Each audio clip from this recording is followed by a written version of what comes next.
So very good morning to everyone. आइए चर्चा करते हैं उन लोगों पर जो सोसाइटी पे इन्फ्लुएंस डालते हैं, जिनका प्रभाव पड़ता है लोगों पर, जिनका प्रभाव हम पर पड़ता है, जिनसे हम कुछ सीखते हैं, जिनसे हम मोटिवेट होते हैं, जिनसे हम प्रभावित होते हैं और कुछ करने का, कुछ बड़ा सोचने की हमारी सोच बढ़ती है। आइए बात करते हैं समाज में वो कौन से लोग हैं। देखिए, सबसे पहले जो इन्फ्लुएंसर्स में है वो है लीडर्स, पॉलिटिकल लीडर्स। ठीक है, लीडर्स तो हर फील्ड में होते हैं, लेकिन सबसे पहले किस फील्ड में? पॉलिटिक्स में। मैं सिर्फ अपने देश की बात करूंगा इस समय। वैसे अगर आप विश्व की भी बात कर ले तो कोई खास बात नहीं है। पॉलिटिकल क्लास में इस समय लीडरशिप का अभाव हमारे देश में और पूरे विश्व में है। कहीं ऐसे कोई लीडर शायद हों दो चार विश्व में जो इन्फ्लुएंस करते हो या जो अपने लिए ना सोचते हो, अपनी गद्दी को बचाने की ना सोचते हो, और वो लोगों के बारे में सोचते हो या लोगों के लिए उनके अंदर कुछ करने की इच्छा हो। ऐसे इन्फ्लुएंस पॉलिटिकल लीडर्स हमारे पास है ही नहीं। हमारे पास बहुत छोटा सोचने वाले लीडर्स हैं जो सिर्फ और सिर्फ अपने बारे में सोच रहे हैं, या अपनी गद्दी कैसे बचाएं, या हमें वोट कैसे मिलें, या हम लोगों को कैसे बांटें और हम अपनी गद्दी को मतलब सुरक्षित रखें। ऐसे लीडर्स हैं हमारे पास पॉलिटिकल क्लास में। इंडिया में भी यही हाल है, तकरीबन कभी कभी कुछ एक आध दिखाई देते हैं, लेकिन इस समय हमारी पॉलिटिकल क्लास खाली चल रही है। मतलब लीडरशिप का कंप्लीट अभाव है। अगर हम थोड़ा सा पीछे जाएं तो हमारे पास बहुत बढ़िया बढ़िया लीडर्स हुए हैं। ऐसा नहीं, ज़्यादा नहीं, बस थोड़ा सा पीछे जाएं। सुभाष चंद्र बोस, सरदार वल्लभ भाई पटेल और अंबेडकर, B.R. अम्बेडकर जी, ये तीन बहुत ही पावरफुल इन्फ्लुएंसर्स थे हमारे लिए। मैं आपको सही बता रहा हूँ, लीडरशिप के मामले में ये तीनों मेरे आदर्श हैं। अगर मैं इंडियन हिस्ट्री की बात करूँ, जो रीसेंट हिस्ट्री है उसकी बात करूँ, तो अब पुरानी हिस्ट्री में मैं नहीं जाता कि कौन हमारा इन्फ्लुएंसर्स थे, वो बहुत सारे हो सकते हैं उसमें। ठीक है, चंद्रगुप्त मौर्य भी उनमें से एक है। लेकिन रीसेंट हिस्ट्री में अगर हम देखेंगे तो ये तीनों ने ये जो सुभाष चंद्र बोस जी या सरदार पटेल जी या B.R. अम्बेडकर जी, ये बहुत बड़े इन्फ्लुएंसर्स थे, I am telling you honestly. लेकिन अब हमारे पास ऐसा क्लास नहीं रह गया है। अब दूसरे फील्ड पर आते हैं जो हमें इन्फ्लुएंस कर सकते हैं लोग, वो है धर्म के लोग, धर्म गुरु जिन्हें कहा जाता है। ये धर्म गुरु पहले इतने ताकतवर थे कि ये पॉलिटिकल क्लास के ऊपर भी रूल करते थे, और आज भी ये बहुत हद तक रूल करते हैं। ऐसा नहीं है, धर्म सबसे अधिक प्रभावशाली चीज़ है। आपके धर्म और आपके राजनीतिक नेता में अगर आपको चुनना होगा तो आप अपने धर्म को चुनोगे, क्योंकि ये एक नॉर्मल सी टेंडेंसी है। ठीक है, आप कभी भी किसी राजनीतिक दल को नहीं चुनोगे या उसके नेता को नहीं चुनोगे, बल्कि आप अपने धर्म को चुनोगे। अगर मुझसे भी कोई कहेगा तो मैं धर्म को पहले चुनूंगा। ये मैं अपनी बात भी आपसे क्लियर कर देता हूँ, क्योंकि ये सबके साथ है। क्योंकि जो चीज़ हम बचपन से देखते आ रहे हैं, जिस परमेश्वर की बात होती है, जिस भी धर्म में हमारे, जिस भी भगवान की हम पूजा करते हैं, चाहे किसी भी धर्म में हो, हिंदू मुस्लिम सिख ईसाई या कोई भी धर्म हो, ठीक है, तो हम उसको पहली प्रायोरिटी देंगे, बिकॉज वो हमारी माइंड में है। ठीक है, हम किसी पॉलिटिकल लीडर को नहीं देंगे। धर्म का इन्फ्लुएंस बहुत ज़्यादा है, धार्मिक लीडर्स का इन्फ्लुएंस बहुत ज़्यादा है।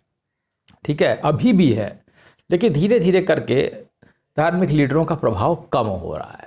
तो रीज़न इस क्योंकि उनमें भी लीडरशिप का अभाव खत्म हो गया। वो भी कुर्सियों के लिए लड़ रहे हैं, उन्हें भी कुर्सियां चाहिए, उन्हें भी बैठने के लिए पद चाहिए। ये बड़े ही मतलब अद्भुत स्थिति पैदा हो गई है इस समय कि धर्म में भी ऐसा हो रहा है। चलिए, पॉलिटिकल क्लास में तो एक बार माना जा सकता है कि आदमी कुर्सी के लिए लड़ रहा हो, क्योंकि वहाँ कुर्सी के लिए ही लड़ाई है, सत्ता पाने की है वहाँ। लेकिन धर्म में कौन सी सत्ता पाने की चाहत है? मैं नहीं समझ पाया कि धर्म में हमें कौन सी ऐसी आफत आ रही है कि हमें कुर्सी चाहिए, कुर्सी चाहिए। यहाँ भी कुछ शंकराचार्य बनना चाहता है, कोई इस पीठ का वो महंत बनना चाहता है, वहाँ भी लड़ाइयाँ चल रही हैं, हम महान हैं, हम महान हैं। पता नहीं, ऐसा धर्म में तो नहीं होना चाहिए, क्योंकि धर्म तो एक ऐसी चीज़ है जो आनंद देता है, जो कि एकदम शांति सिखाता है, जिसमें लड़ाई का कोई अहिंसा है जो सिखाता है, उसमें लड़ाई का तो कोई स्थान ही नहीं है। एक बार गद्दी के लिए लड़ाई हो सकती है, जो राजनीतिक गद्दी है, राज्य के लिए लड़ाई हो सकती है, वो सही मानी जा सकती है। किसी दो राजाओं ने लड़ाई की, एक हारा एक जीता, एक को राज्य मिल गया। लेकिन ये लड़ाई तो कुछ समझ में ही नहीं आई। और फिलहाल में हमारे लीडर्स ने कुछ ऐसा जो हमारे धार्मिक लीडर्स हैं उन्होंने कुछ ऐसा किया भी नहीं है जिनके हम कहें कि ये हमारे इन्फ्लुएंसर्स हैं। चाहे आप किसी का भी उदाहरण ले सकते हैं, मैं नाम किसी का नहीं लूँगा। ठीक है, बहुत सारे ऐसे बाबा हो रहे हैं जिनको कुछ आता वाता है नहीं, जो सिद्धियाँ विद्याँ कुछ भी नहीं है, बस खाली ऐसे ही फर्जी हो कि जिनको कुछ आता है, वो सत्ता वत्ता उनको नहीं चाहिए होती। फिर तीसरी क्लास आती है जो क्रिएटिव क्लास है। अगर हम भारत की बात करें तो क्रिएटिविटी के फील्ड्स कई हो सकते हैं। एक हमारा बॉलीवुड है, मूवीज़, वहाँ भी हमारे पास कोई ऐसा नहीं जिसको हम देख के कुछ सोच सके कि हाँ भाई ये हमें कुछ सिखा रहा है, या हमें मोटिवेट कर रहा है, या हमें इन्फ्लुएंस कर रहा है। हमें ऐसा कहीं कोई दिख ही नहीं रहा है। वो सब पैसा कमाने में ही लगे हुए हैं, बस मुझे फिल्म मिल जाए, मुझे पैसा मिल जाए, मुझे एडवर्टाइजमेंट मिल जाए। हाँ, अभी कुछ एक आध दो फिर भी अभी हैं, जैसे अगर वैसे कहा जा सकता है, एक बार नाम ले सकता है, मुझे मालूम नहीं, अक्षय कुमार ने शायद अभी 25 करोड़ रुपए डोनेट किए हैं। तो थोड़ा सा कुछ लोग ऐसे कर रहे हैं, लेकिन बहुत कम ऐसे लोग हैं। मैं डोनेशन की बात नहीं करता, मैं ओवरऑल लीडरशिप की बात करता हूँ। जब आप इन्फ्लुएंसर की बात करते हो तो उसका हर फील्ड में प्रभाव होता है। चाहे वो अगर वो एक एक्टर है तो उसका एक्टिंग में प्रभाव होगा, उसकी फिल्म ऐसी होगी कि आप प्रभावित होंगे, उसकी बात करने का ढंग, उसका पूरा करियर, उसका पूरा कैरेक्टर ऐसा होगा।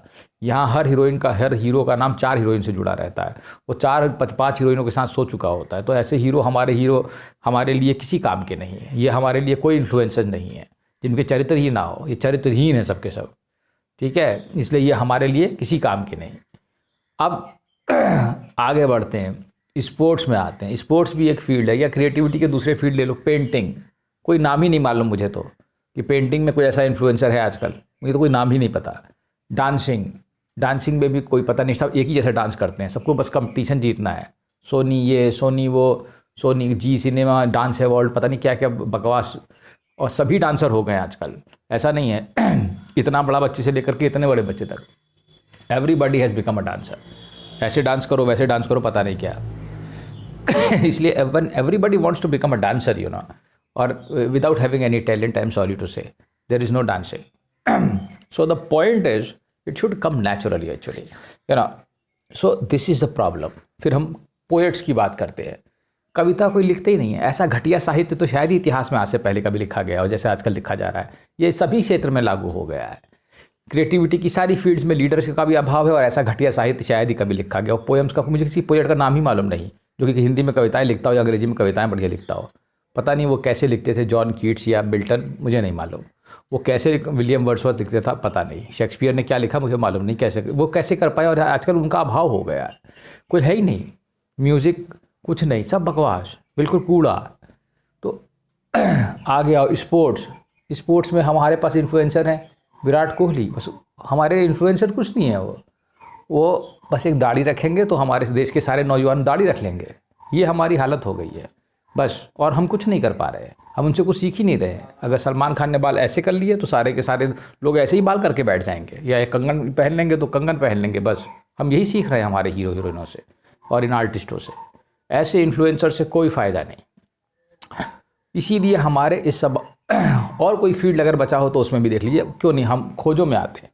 टीचर्स एक बहुत बड़े इन्फ्लुएंसर्स होते हैं बिल्कुल। अगर हम समाज में टीचर्स की बात करें तो हम टीचर्स भी एक इन्फ्लुएंसर्स हैं।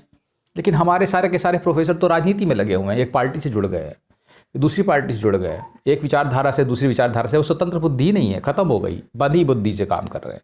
ऐसे टीचर्स कोई मोटिवेशन नहीं दे पा रहे हैं, इसीलिए क्योंकि उनकी बुद्धि बंध गई है।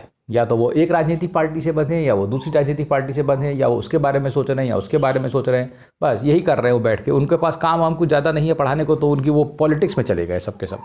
तो टीचर्स भी इन्फ्लुएंसर, टीचर इन्फ्लुएंसर भी ज़ीरो है, कोई है ही नहीं। फिर उसके बाद साइंटिस्टों को देख लीजिए। कोई ऐसा साइंटिस्ट सुना आपने जिसने कोई नई खोज करी, कोई ऐसी रिसर्च करी रिसेंट हिस्ट्री में? नोबेल भले ही बाहर के लोगों को मिलता है, इंडिया में तो मुझे कहीं दिखता नहीं कोई। आप खोज के नाम लिख दीजिएगा अगर कमेंट सेक्शन में लिखना चाहें तो इस प्रकार से एक समाज, और एक हो सकता है कुछ ऐसे भी लीडर्स हो जो पॉपअप होते रहते हो।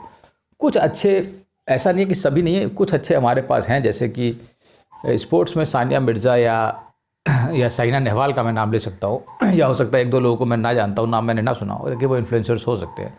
लेकिन उनका बस वो बहुत लिमिटेड अमाउंट में है। बस तो 4 ही लोग बचे हैं जो हमारे पास कुल मिला जुला करके जो वास्तव में इन्फ्लुएंसर्स हैं। बाकी मैं बता दूं कि ये बहुत ही सॉरी स्टेट है हमारे समाज की, कि हमारे समाज ने ऐसे लोगों को पैदा करना बंद कर दिया है जो किसी को इन्फ्लुएंस, मोटिवेट या कुछ कर पाएँ। ये बड़ी ही अजीब स्थिति है इस सोसाइटी की। सन 2020 अप्रैल 6 अप्रैल। तो ऐसे इन्फ्लुएंसर्स क्यों नहीं आ रहे हैं, ये भी हमें पता लगाना पड़ेगा। और मैं आपको बता चुका हूँ, अच्छी आत्माएं या जीवात्मा तभी उतरती हैं इस पृथ्वी पर जब उनको अच्छे माँ बाप या पात्र मिलते हैं, तो पात्र में कुछ अच्छा गिरेगा तभी तो कुछ अच्छा होगा। तो इस प्रकार से मैं ये कह सकता हूँ कि आज की डेट पे इस समय ये समाज एक बहुत ही गहरे अंधकार के कुएं में घुसा हुआ है, जिसमें से निकाल पाना शायद उसे बहुत मुश्किल है। ठीक है, लेकिन मैं उम्मीद करूंगा कि बहुत समय हमेशा बदलता है और कुछ अच्छे लीडर्स आकर के हमें कुछ बढ़िया सिखाएंगे और हमारे जीवन को बेहतरीन बनाएंगे, जिनकी सोच में एक विस्तार होगा और वो कुछ जीवन में नयापन लाएंगे और इससे हमारे जीवन में वो हमें प्रभावित करेंगे और हम उनसे कुछ सीखेंगे। धन्यवाद।